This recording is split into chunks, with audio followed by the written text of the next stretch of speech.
আজকে এখানে একটা সুইস রোল কেকের রেসিপি শেয়ার করব। আসলে এই কেকটার বানানোর কিছু টেকনিক অন্যান্য কেক বানানোর থেকে একটু ভিন্ন।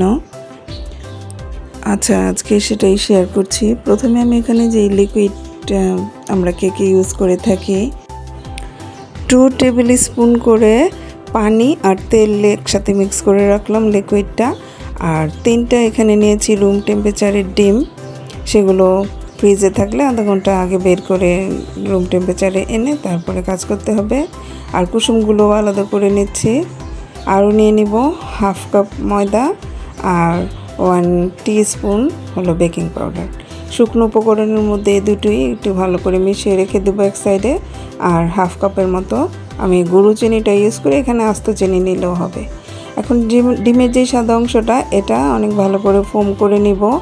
আর হাফ কাপ যেই গুঁড়ো চিনিটা নিয়েছি সেটা 2-3 বারে লিকুইডটার সাথে মিক্স করব। আর যে লিকুইডটা আমি রেডি করেছিলাম পানি আর তেল দিয়ে, সেখানে 1 টিস্পুনের মতো ভ্যানিলা এসেন্স দিয়ে নিলাম। তো সেটা আর ডিমের কুসুমগুলো একসাথে দিয়ে আমি ডিমের যে মেরাংটা তৈরি করেছি সেটার মধ্যে খুবই ভালোভাবে মিক্স করে দেব। তো এটা মিক্স করতে কিন্তু খুবই অল্প কয়েক সেকেন্ড মাত্র বিটারটাকে চালু রাখতে হবে, তারপরে কিন্তু বিটারটা বন্ধ করে দিতে হবে। এখানে বেশি মিক্সিং করা যাবে না।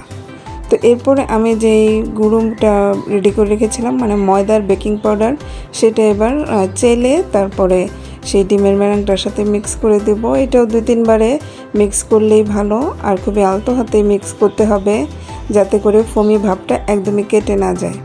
তো আমার কিন্তু এখানে ভিডিওটা ফাস্ট ফরওয়ার্ডে দেয়া, যার কারণে একটু দ্রুত দেখা যায়।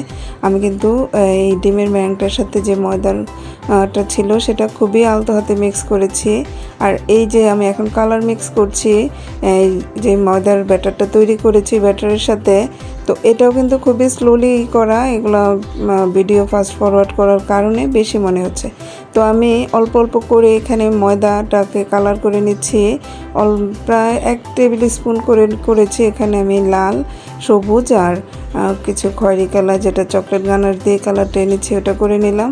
এটা করার কারণ হলো যে আমি এখানে যে ডিজাইনটা করছি এই ডিজাইনটা আমি আমার রোল কেকের উপরে করব। এরকম করলে কিন্তু এই সুইস রোল কেকগুলো অনেক অনেক কিউট হয় দেখতে, যার কারণে আমি এটা করে নিচ্ছি। এটা না করলেও হয়, সরাসরি বেক করে নিলেও হয়। তো এটা করার পরে কিন্তু আমি এখানে প্রায় 1 থেকে 2 মিনিটের মতো ওভেনে দিয়ে একটু বেক করে নিয়েছি। তারপরে বের করে বাকি ব্যাটারটা এভাবে ছড়িয়ে দিয়েছি। আর আমি এখানে একটা 12 ইঞ্চি মোল্ড ইউজ করেছি। এখানে কিন্তু আমি সুইস রোলের মোল্ড ইউজ করিনি। তো এভাবে আমি আর এটা বেকিংয়ে দিয়ে দিলাম এভাবে। আর এটা বেক হতে 15 থেকে 20 মিনিট যথেষ্ট। অনেক সময় 20 মিনিটও দরকার হয় না, 10-15 মিনিটে হয়ে যায়। তো আমি যেভাবে বের করেছি এর থেকে আরেকটু কালার করে বের করা যায়, ওটা করলে মনে হয় বেশি ভালো। যাই হোক, আমি একদম সাদা সাদাই বের করে নিয়েছি। যে উল্টিয়ে নিলাম, যে ডিজাইনটা করেছি কি চমৎকার এসেছে ডিজাইনটা। এইভাবে ডিজাইন করলে সুইস রোলগুলো কিন্তু অনেক অনেক আকর্ষণীয় হয়ে যায়। তারপরে আমি এটাকে আবার উল্টিয়ে নিলাম। এগুলো কিন্তু সব গরম অবস্থায় করতে হবে। কেকটা কিন্তু টোটালি গরমই আছে, গরম অবস্থায় না করলে কিন্তু এভাবে রোল করা যাবে না। তারপর এভাবে মুড়িয়ে আমি বাটার পেপারে রেখে দিব। যখন পুরোপুরি ঠান্ডা হয়ে যাবে, এখন এটা আমি হুইপ ক্রিম দিয়ে দিচ্ছি ভিতরে।